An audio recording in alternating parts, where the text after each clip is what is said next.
Sharon, is this some kind of joke? You're getting married? Seriously?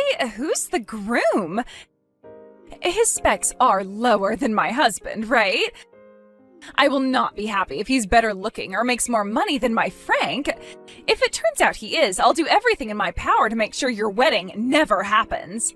Hey, are you listening to me? Tell me who he is now. Sharon, hello? Answer me, for crying out loud. God, Clarissa, would you stop it already? The notifications are driving me crazy. What the hell do my husband's specs have to do with you? You talk about him like he's a frickin' car. Jeez. They have everything to do with me. I put a lot of effort into finding and bagging myself a handsome guy who makes a lot of money. It's not fair if you get to marry someone better and I won't have it. How can you not understand this? It's called basic common sense and decency. I'm not asking you to celebrate for us if you're opposed to the wedding. That's your proclivity and it has nothing to do with me. Oh my God, is it true? Is he really a better catch than my husband? I'm guessing you messaged me after seeing my Facebook? His page is linked in a lot of my posts, so if you took a proper look, I'm sure you'd understand. Huh? Understand what? Oh my God, what the hell is that photo? Bruce? Is this the same Bruce I'm thinking of? He's that porky little zit-riddled four-eyed nerd from our class. Actually, he's much taller than me now, and his skin has cleared up nicely. I'll admit he looks better than I remember him, but something's not right here. I can't believe it, Sharon! My jaw almost hit the floor! Alright, so are we done now? There's no way he changed that much naturally. Admit it, he got plastic surgery to fix his busted face, didn't he? I bet he's wearing platform shoes to hide the fact he's a midget, too. No, that's just Bruce as he is. And seriously, is this any way to go talking about my fiancé? Cut it out already. I'm done talking to you. Bye.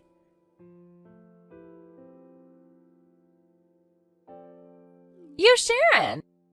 I just arrived at the church. And I must say, there aren't many hot guys here. Most of them look like they work low-wage loser jobs, like store clerks or cops. I guess after how hard I worked to bag myself a high-rolling model-level stud, nothing is ever going to compare, but still, it's hilarious to get the occasional reminder of what a pathetic waste of space the average woman has to settle for. I've never seen such a sorry group of men. They're so mediocre, their girlfriends will probably end up getting stolen by AI. I wonder who the best man in Bridesmaids are. I mean, I'm sure they're gonna be unimpressive losers with no public speaking ability, but I'm still kinda curious. And don't worry, at least with me being here, the atmosphere will improve a little due to my stunning good looks and beauty.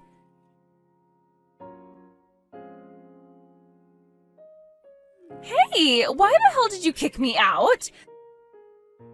To think I was kind enough to give a performance and a speech and this is how you repay me? Why would you kick me out of the banquet hall? You're horrible. The whole hall was captivated by my wonderful performance, but you had to go and spoil it for everyone, huh? What was it, jealousy? Well, it ain't my fault. I'm more beautiful, gorgeous, and stunning than you'll ever be. I was born this way, and I can't help it. Have you no shame? You can't have people kicked out of your wedding because they make you feel jealous, you small-minded bitch. God, anyone would think that we were still in high school. Sharon, you have your phone with you, right? You could at least reply to me after kicking me out of your wedding. Ugh. Oh my God, Sharon, are you like for real right now? I can't believe you'd block me like this after I went out of my way to show up at your frickin' wedding. Fine, have it your way. After seeing your husband, I must say, he's a lot hunkier than I expected. And it would suck to go home after coming out all this way. Alright, that settles it. I'll wait until the banquet is over so I can rejoin you guys at the after party.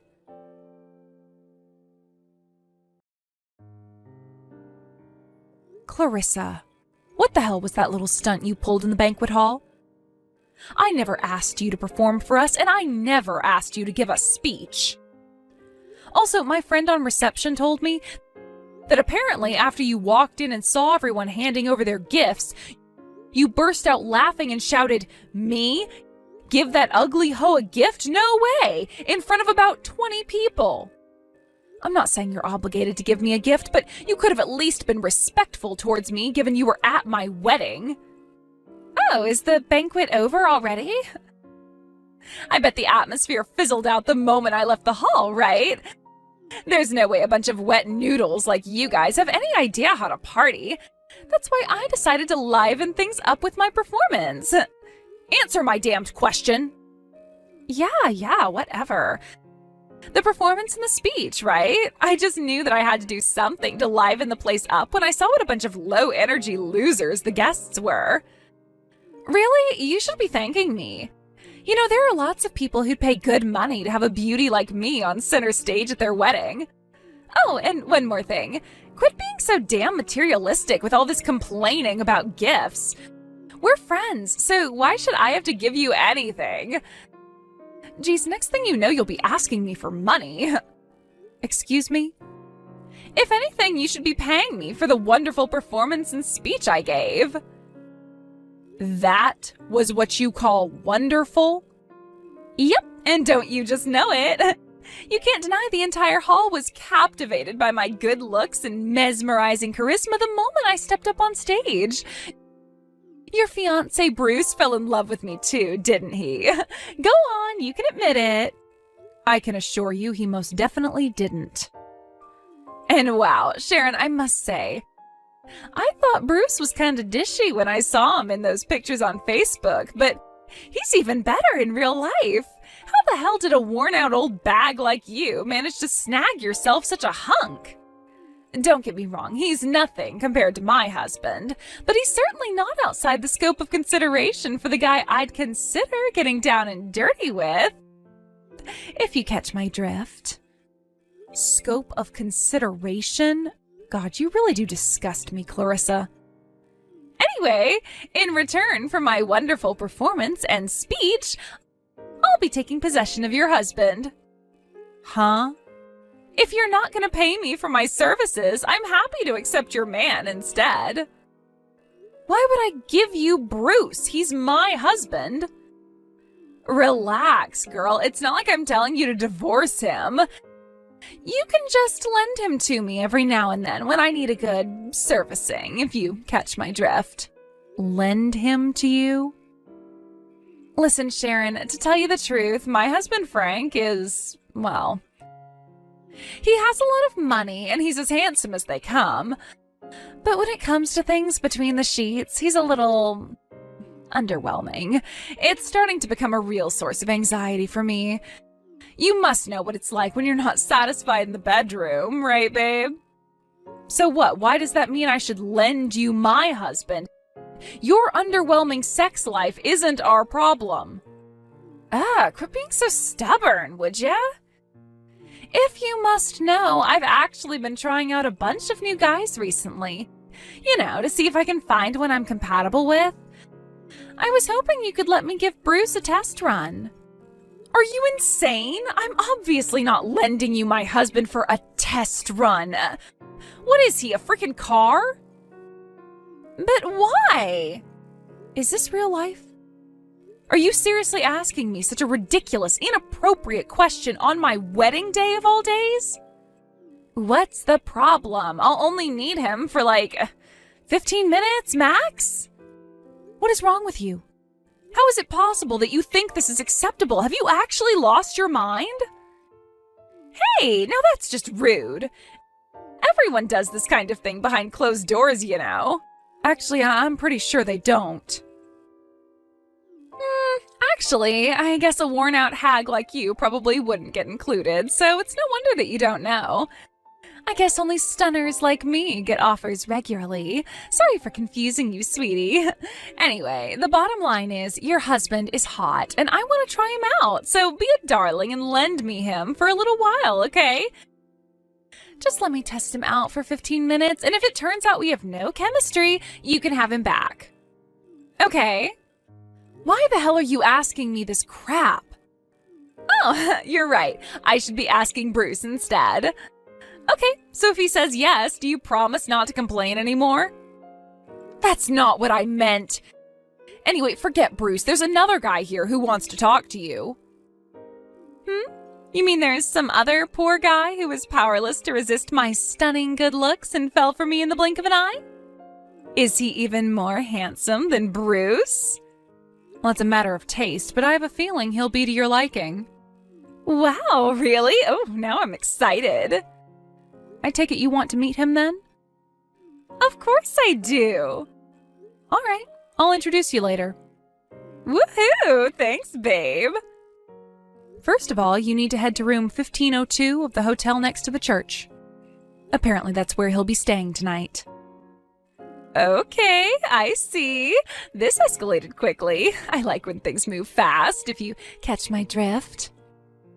But in return for arranging this meeting, I need you to promise to stay away from Bruce.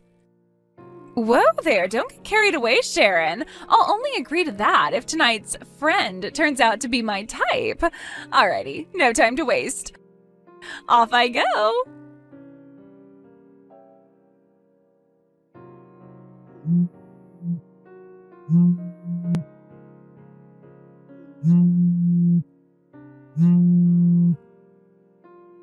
Sharon, what the hell is this? Are you for real? Why was my husband waiting for me in room 1502? Clarissa, do you still have no idea of the gravity of what you did at mine and Bruce's wedding in the banquet hall? Huh? You mean my wonderful performance and speech that I gave you for free? Which part of that was wonderful? You stole the mic from my frickin' bridesmaid in the middle of her speech and started rambling about your stunning good looks. What the hell did anything you said have to do with my wedding? And more importantly, why did you think it was an acceptable thing to do in the first place? So it wasn't a traditional wedding speech, so what? The whole hall was so captivated they could barely take their eyes off me. Lord knows it was way more interesting than whatever that bimbo I took the mic off was babbling on about. Captivated? Sure, the whole hall might have been watching you, and in a sense, I guess they were captivated, but not in a good way. Everyone was astonished and disgusted by what you did. You don't know that. Oh, yes, I do, because they told me. Everyone in attendance was repulsed and embarrassed by your behavior. Huh? Quit lying, Sharon. Everyone knows my speech was way more interesting than your bridesmaid's.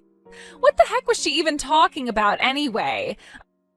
I swear I would have fallen asleep if I'd listened to her for 1 second longer.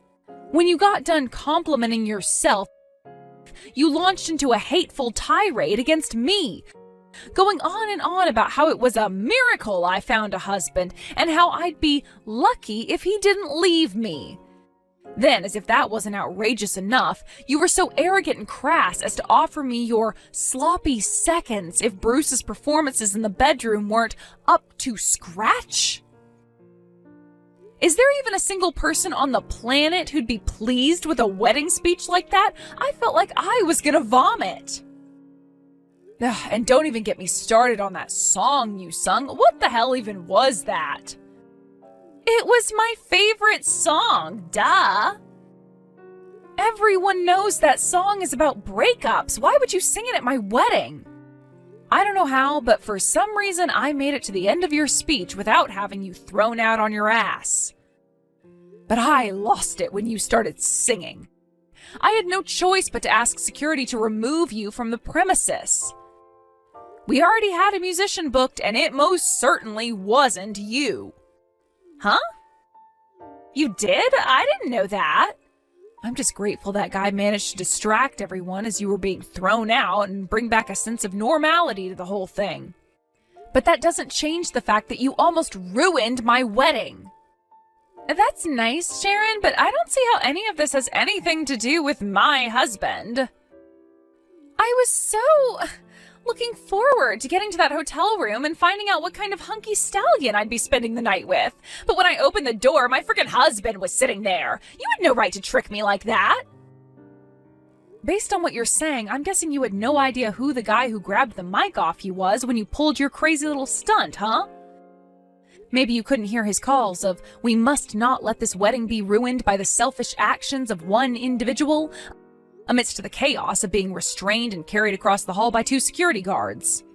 First of all, he didn't grab the mic off me. I handed it over willingly when I saw him marching over with that angry look on his face. As for who he is, isn't he your relative or something? I think he got introduced to me earlier on, but I wasn't paying attention. But seriously, who cares? He's my uncle. Wow, big deal. Am I supposed to be shocked or something? The way you were building up to it, I thought you were going to say he was an FBI agent. Actually, you probably should care. Because it just so happens that my uncle is the CEO of your husband's company. What? Not only that, but your husband also owes him a huge debt of gratitude for helping him get a job there a few years back. Apparently, he heard you showed up from one of the other guests, and with that, he rushed over in a panic. I guess he had a feeling you'd be up to no good. Of course, he apologized profusely for what you did. Huh? Oh, and he saw your messages asking me to lend you my husband, too? No way. Are you kidding me? Why would you show him those? Naturally, that means he saw you complaining about your husband not doing enough to satisfy you in the bedroom. Seriously? Yep, so that's where things stand for you right about now. Oh my god, does this mean Frank's going to find out about what I said about him? But I'm not ready to tell him yet. I was supposed to find someone better first. You're evil. Sharon, please, you have to undo this. Won't you help me somehow? You made your bed, now lie in it. If you want to get out of this mess, you need to do it by yourself. You make it sound easy. I can't do this by myself, Sharon. Ugh. Not my problem. But I'm your friend, and I'm in trouble.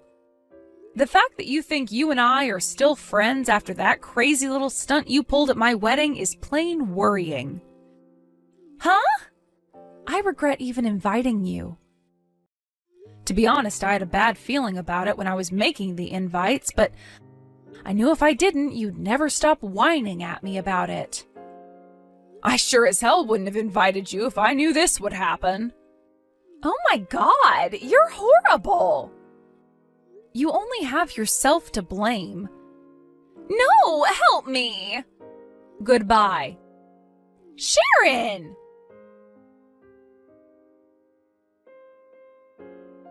Apparently the messages at the end there were sent from the banquet hall bathroom, where she'd locked herself in after sneaking back into the venue. At that point, Clarissa's life went totally off the rails. She began spending her husband's money like it grew on trees. Before long, her husband Frank had no choice but to confiscate all of her bank cards. I found out later on that he'd given her $300 before the wedding to buy me and my husband a wedding gift. But she spent it on a brand bag and fashion accessories for herself before the ceremony started. After the incident at the wedding and his meeting his wife in the hotel room at my arrangement, Frank did some serious soul-searching. He also decided to hire a private investigator to look into Clarissa's infidelity. Unsurprisingly, it was found that she'd been cheating on him, but my jaw almost hit the floor when I found out how many guys she'd been seeing. Apparently, it was in the double digits. Upon hearing about her despicable behavior, Clarissa was shunned by all of her friends. And her lovers all broke up with her. I don't know if suddenly being totally starved of male attention made her lonely, but apparently she went into the night industry and began making a living selling her body. Last I heard, she's seeing at least 5 different guys a night in a desperate attempt to come up with my compensation.